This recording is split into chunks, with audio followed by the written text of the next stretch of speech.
d'orientation des infrastructures était venu dans la région en 2018 à Nice. Vous aviez expérimenté de prendre le train entre Nice-Riquier et Nice-Saint-Augustin, et vous n'aviez pas été déçu du voyage, ce qui d'ailleurs avait valu une certaine attention portée à au retard ferroviaire qu'on a dans notre région. Moi, juste pour vous témoigner l'expérience, il y a 2 jours, j'ai continué votre trajet de Nice-Saint-Augustin à Grasse. J'ai eu 1h25 de retard, ce qui m'a fait un trajet de 2h30, alors que normalement il doit durer 1h05. Je voudrais évoquer un autre problème qu'on a aussi comme usager, notamment quand on habite à Nice. Si on veut être à Marseille avant 8h30, le train qu'il faut prendre le matin, il est à 5h20, il faut se lever à 4h30, ce qui fait que c'est de fait très compliqué d'être à Marseille tôt le matin. Un autre problème qu'on a quand on voyage depuis Nice ou Toulon et qu'on veut aller plus loin que Marseille, sortir de la région, c'est que, à part pour Paris, le nombre de trains directs, sans changement, est extrêmement rare. Vous n'en avez que 2 ou 3 vers Lyon, vous n'avez rien vers l'Occitanie, l'Espagne ou le Sud-Ouest, et que de surcroît, quand vous essayez de faire une correspondance à Marseille, le TER qui vient de Nice, quand il arrive à Marseille, il arrive au moment même où le TGV va partir de Marseille, ce qui fait que vous ne pouvez pas le prendre. Donc il faut prendre le TER qui précède, 1 heure ou 2 heures avant, attendre à Marseille, ce qui fait qu'il va s'écouler 4h30 entre le moment où vous partez de Nice et le moment où vous partez de Marseille. 4h30 pour avoir avancé à vol d'oiseau de 158 km seulement dans votre trajet. Si on peut passer à la diapo suivante. Les attentes ferroviaires qu'on peut avoir vis-à-vis du COI, pour répondre à... Alors je n'ai ciblé que certains enjeux, parce qu'il y en a évidemment bien d'autres dont vous avez entendu parler, mais c'est qu'il est absolument impératif de sanctuariser le projet de RTMS, donc de nouvelle signalisation sur la ligne Marseille-Vintimille, et le projet de ligne nouvelle des phases 1 et 2. Voilà. Normalement, le financement de ça, il est acquis, mais il faut absolument que ce soit sanctuarisé et que ce soit la priorité, on va dire, dans les réalisations du prochain quinquennat. Ensuite, c'est également important de continuer sur les phases 3 et 4, et ça vous a été dit par d'autres intervenants, et que pour ça, il faut organiser au plus tôt un débat public dès 2022 sur ces phases 3 et 4, parce que l'enjeu de désenclaver la région par des sections, je vais dire le mot de LGV, est aussi important. C'est important d'en débattre, et c'est important pour vous donner de la perspective à ce débat-là, qu'il y ait également un engagement de l'État pour dire, voilà, oui, l'État va accompagner la région pour des montants, pour un certain nombre de milliards d'euros, parce que c'est ce qui permet un peu de cadrer les débats, de ne pas partir dans des choses qui vont être complètement irréalistes, parce que si tout le monde rêve, on va vous demander des choses à 50 milliards d'euros, puis vous allez dire, bon, on va rien faire. Donc il faut que ce soit des choses qui soient réalistes et dont on puisse discuter. Si vous dites qu'il y a 0 €, c'est pas la peine non plus de discuter. On peut passer à la diapo suivante. Et ce qui tombe bien, c'est que on est, suite au Covid, etc., on est un peu dans une nouvelle doctrine nationale. Il y avait une pause qui avait été décidée sur les grands projets en début de quinquennat. Mais le président de la République, le 17 septembre 2021, quand il a présenté la maquette du futur TGV, il a aussi parlé du futur des projets de ligne, et il a annoncé la séquence des prochains projets. La vidéo est en ligne sur le site de l'Élysée. Il a dit 1 Marseille-Nice, 2 Montpellier-Perpignan, 3 Bordeaux-Toulouse. Et pour tout ça, il a confirmé une enveloppe budgétaire de 6,5 milliards d'euros de l'État, dont 1/5 pour la ligne Nouvelle-Provence-Côte d'Azur, c'est-à-dire 1,4 milliard d'euros. Malheureusement, dans cette enveloppe, il ne s'agit pas de LGV entre Marseille et Nice, il s'agit de la LNPCA phase 1 et 2, et donc il va falloir y travailler à ce projet. C'était normal, et c'est normal de prioriser dans le prochain quinquennat les trains du quotidien, de mettre le paquet dessus, parce que je le vis moi-même, il y a beaucoup de problèmes, mais il faut aussi s'occuper de tous les trains. Et j'ajoute que le président de la SNCF lui-même, il a dit dans une interview sur BFM TV quelque chose qu'il n'y a aucun de ses prédécesseurs qui avait dit pendant très longtemps, c'est qu'en raboutant tous les projets, on va dire méridionaux, il voit un arc sud TGV, Bordeaux, Toulouse, Montpellier, Marseille, Nice, ce qui changerait complètement, je le cite, ce qui changerait complètement la donne de notre territoire méridional français qui en a bien besoin. Ce sont des belles villes, très actives, tournées vers l'Italie, tournées vers l'Espagne. Cela accélérerait beaucoup leur développement. Maintenant, par rapport à ça, ce qu'il est légitime de demander, c'est que l'axe Bordeaux-Nice, il ne s'arrête pas à Marseille, comme c'est le cas aujourd'hui, du fait qu'aujourd'hui, entre Marseille et Nice, les trains circulent beaucoup trop lentement. Pour vous donner des éléments de comparaison, la quasi-totalité des trains nationaux qui arrivent à Bordeaux, aujourd'hui par le nord, ils continuent soit vers Toulouse, soit vers le sud de l'Aquitaine.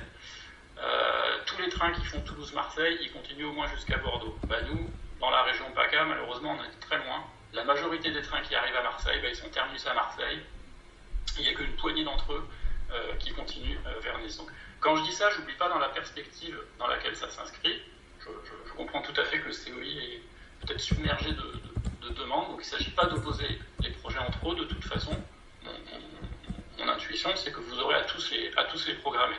Et si on peut passer à la diapositive suivante. Néanmoins, l'enclavement de la Côte d'Azur est réel. Vous connaissez sans doute ce genre de carte, mais sur la carte de droite, on voit que pour Nice, depuis Paris, on se rapproche des 6 heures de temps de parcours, ce qui est le cas d'aucune des villes du littoral de l'Occitanie ni de Toulouse. Maintenant, cette carte de droite, elle est à un défaut. C'est que, de notre point de vue d'habitants de la région, c'est qu'elle est très parisiano-centrée. L'objectif des villes du sud de la France, ça ne doit pas être seulement une course à l'échalote de qui aura son TGV le plus rapide de Paris. Et c'est bien la vision qu'a eue M. Farandou d'un arc sud TGV qu'il faut faire prévaloir, c'est-à-dire relier les villes du sud entre elles. Maintenant, si on regarde quand même depuis ces villes jusqu'où on peut aller quand on veut prendre le train en 4 heures de train, c'est-à-dire quand on veut faire, on va dire, un trajet de longue distance décarboné, malheureusement, depuis Nice, on ne va pas bien loin. On ne va vraiment pas bien loin quand on se compare à d'autres villes, ce qui prouve quand même qu'il y a une certaine importance à faire des choses entre Marseille et Nice, au-delà des opérations qui seront faites pour traverser Marseille et sur la ligne existante entre Marseille et Nice. La diapo suivante.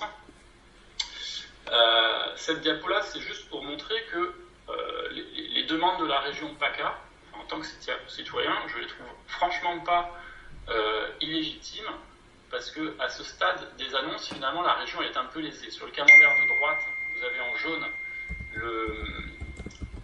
la population de la région PACA comparativement aux 3 régions méridionales, Aquitaine, Occitanie et région sud.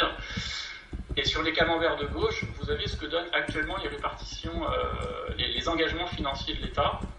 Donc on a 30% de population en PACA, on a 21% des financements dans les 6,5 milliards d'euros.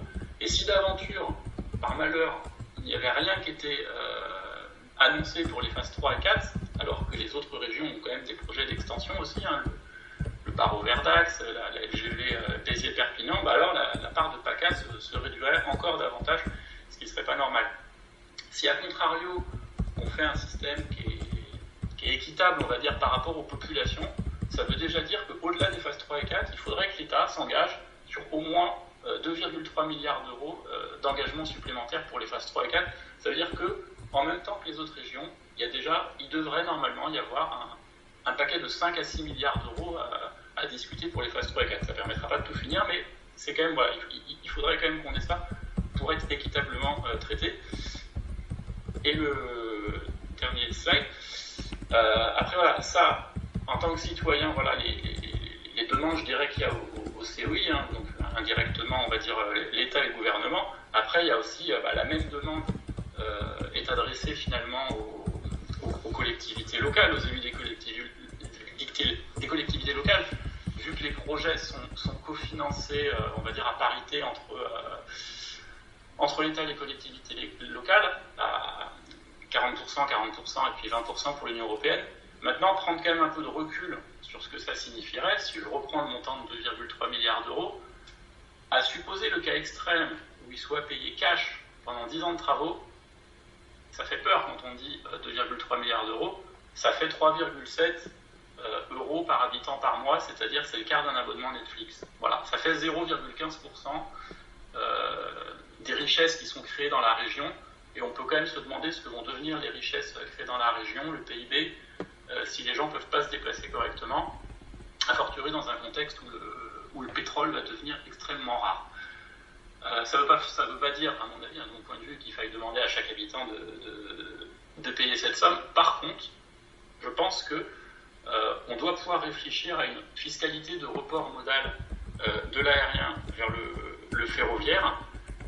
Ça commence à s'admettre dans le secteur aérien que les contraintes du réchauffement climatique ne vont pas permettre qu'il y ait une croissance toujours plus importante du trafic aérien, et que pour parvenir à la neutralité carbone, la technologie, les avions hydrogène ne suffiront pas. Il faudra aussi stabiliser le trafic. Toujours est-il qu'il y a 25 millions de passagers annuels dans les aéroports de Marseille et Nice. Il va y avoir un enjeu de compensation carbone pour les passagers aériens. La compensation carbone qui consiste à faire pousser des arbres, je vous le dis en tant que citoyen, j'y crois pas trop quand on voit tous les incendies où 2 ans après les arbres qu'on a compensés, ils vont finalement brûler.